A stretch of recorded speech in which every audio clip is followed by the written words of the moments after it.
Hey guys, today's topic is going to be what the narcissist doesn't want you to know. Think about that for a minute. If you like the content, please subscribe. So, the narcissist, let's be real. When they first met you, they knew what they were going to do to you. They knew that they were going to manipulate you, and they knew that they were going to be extracting your resources, like I mentioned on the channel so frequently. Many of the things the narcissist did, you were not prepared for. In other words, gaslighting, stonewalling, the smear campaign, given the silent treatment, etc. All the terms that I mentioned on the channel, you experienced those and so many more. And you didn't know what you were up against when you were in the relationship. You had no idea because you weren't taught this in school. Fast forward to right now. What does the narcissist not want you to know? They don't want you to know, number one, your value on the planet. They don't want you to know your worth. They don't want you to be sharing your beautiful abundance with the world. They don't want you growing. Keep in mind what the narcissist wants and or wanted. They wanted to keep you under wraps, under control, for themselves, isolated by yourself, maybe in a house, maybe in a different town, country, location. They did not want you living your best life. They did not want you thriving. They wanted you down in the quagmire, vibrating low, where they vibrate themselves. Keep in mind, every narcissist, what do they need? They need adoration and attention and control. And they need people believing in them. That's why so often the narcissist has the loudest voice in the room. Not always, but at times they do, because they need attention, they need disruption. They need people to fear them, people to be walking around on eggshells when they're around them. Think about it. That's how it is. Not all the time though, but many times. Now, having said these things, what the narcissist doesn't want you to know, they don't want you to know that you're beautiful and that you're abundant and that you are a kind, loving individual with so much to offer others other than the narcissist.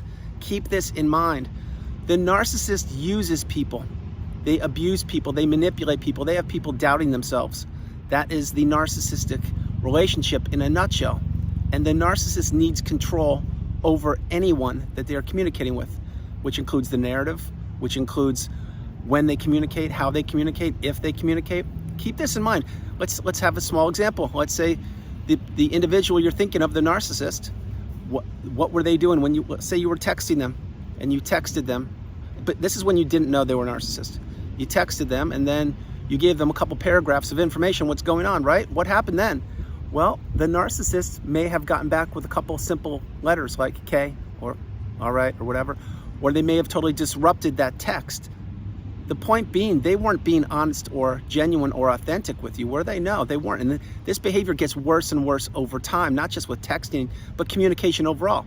Because remember, once the narcissist knows that they have you, in other words, once you tell them that you love them, or you go into business with them, or you move in with them, or you relocate countries, towns, cities, they know that they now have you, because most likely you're isolated, or you fell in love with them, or you signed on the dotted line, who knows? But what the narcissist doesn't want you to know is that they, in fact, are weak. They're feeble. They are childlike. They are actually scared of themselves. Yes. Why? Because they don't want to be alone. They can't be alone. Think about this. The narcissist, what is one of their number one fears? Of course, it's exposure, losing control. But being alone is another one. Think about it. That's why the narcissist is on their 3 smartphones all the time. That's why they join organizations and communities to blend in. That's why they join religious groups. That's why they're on social media all the time. That's why they can't sit still. That's why they're always flying around like a bumblebee, going here, there, everywhere, extracting resources, looking for the next individual that they will manipulate. It's so clear to see post-narcissistic relationship. But remember, when you're in it, you can't see it.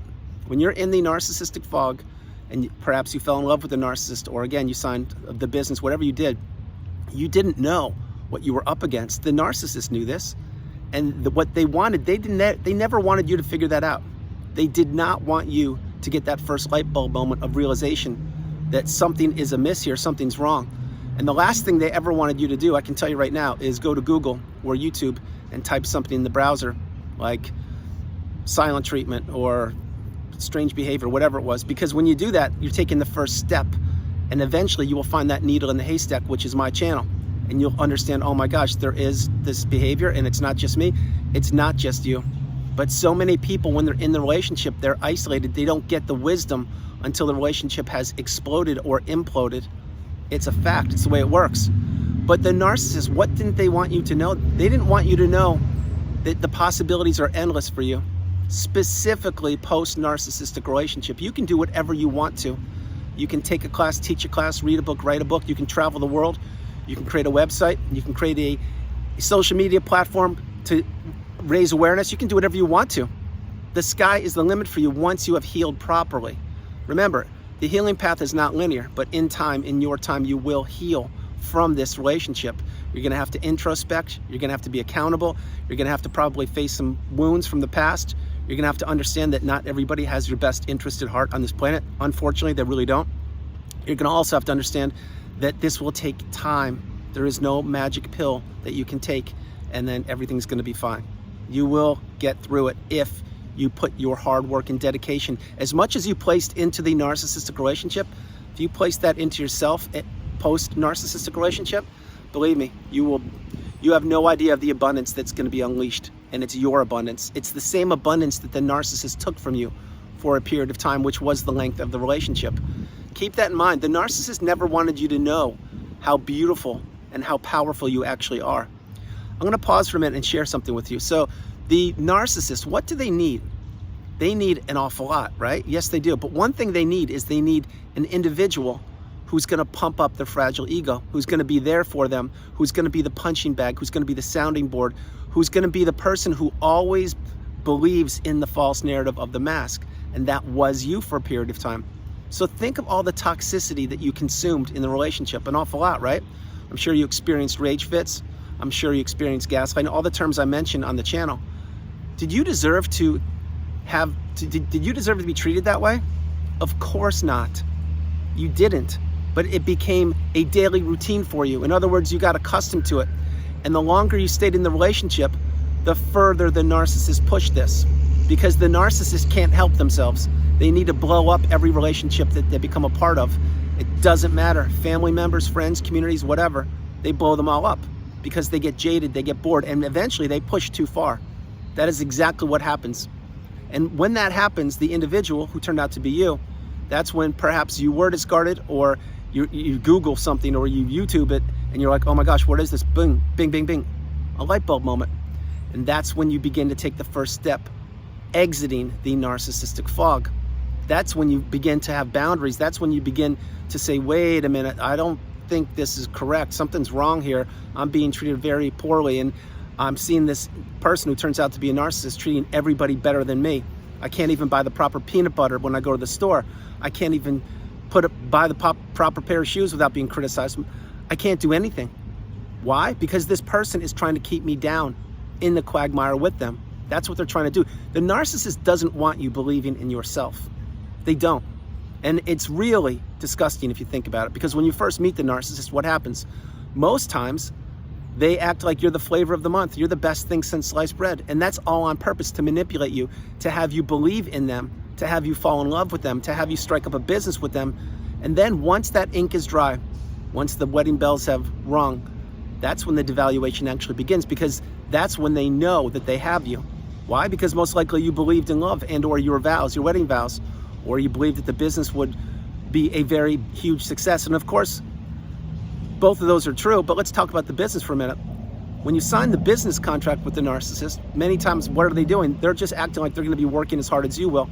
It's not even close to the case. What they do is they sign the paper, make you do the work, they collect the benefits and the money, and they tell everybody how hard they're working, when in fact they're doing borderline anything, if anything. Understand these relationships, they don't benefit you. So what does the narcissist not want you to know? They don't want you to know that you can actually thrive post-narcissistic relationship. You can do so much. You must understand though, that the narcissist needed an energy source. They needed someone, which was you, to be there, to pump up their ego, to do what they wanted, when they wanted, with whom they wanted. They wanted your resources. Again, remember that. They wanted your time, your money, your energy, your social circle, your status, your tangible assets. They wanted everything about you. And that again was on purpose. It's exactly how they played it out. And that's what they're doing right now, wherever they're walking around on the planet. They're doing the same thing, or attempting to do the same thing to another individual who has no information or education on narcissism. That's what they do. They look for people that are vulnerable people that perhaps aren't in the best space, people that don't believe in themselves, people that don't have boundaries, people that can't say the magic word no, which is the strongest word in the English language. They look for people to prey upon. The narcissist is a predator, 100%. They know what they're doing. They are bullies and cowards, and what they want to do is take what is other people's resources. They don't want to work for anything themselves. They want to jump up the corporate ladder as far as they can while leaving a wake of destruction in their path. They don't care about human beings. The only person they care about is themselves. That's a fact. So get the message. What did the narcissist not want you to know? They didn't want you to know how powerful and beautiful you are. They really didn't. And that's how they got their supply from you. That's how they, remember, the narcissist thrives on positive or negative energy. It doesn't matter to them. They don't, if you want the truth, my take is they like negative energy better. And I'll tell you why. Because if, let's say you're an empath and you were in the relationship, say that you don't like to raise your voice or you don't like to be confrontational, as an example. And the narcissist, you were in the relationship with them, of course you didn't know they were narcissist, and they were pushing your buttons so far. What happened? Eventually you experienced reactive abuse. And then you said things perhaps that you would never say. You did things perhaps you never thought you would do, etc. What did the narcissist do? They spun it around and blamed you, didn't they? Exactly, they did. Why? Because that's negative energy that is not native to you. You normally wouldn't behave that way, but that's what the narcissist toxicity of the relationship had you do, because every individual has a breaking point. And when that happened, the narcissist gobbled up this supply from you. They did. And how did you feel about it? You didn't feel good about it at all, because that's not what you are. You're not a monster. You're not a toxic individual. But the narcissist brought you down to their level for a period of time. Think about it. That's exactly what reactive abuse is. So that's when you understand, wait a minute, I don't want to be like that again. And what's the common denominator here? It's one person. It's the narcissist. With everybody else you communicate with on the planet, things go well, don't they? They do. It's that one person who was trying to tear you down. Really get my message here. That is what the narcissist didn't want you to figure out. That they are the issue. They are the concern. They're the weak one. They're the monster. That's what they are. Think about this. So guys, that's the video. I hope you liked it. I loved doing it from the beautiful Carolinas. This is Andrew. Namaste.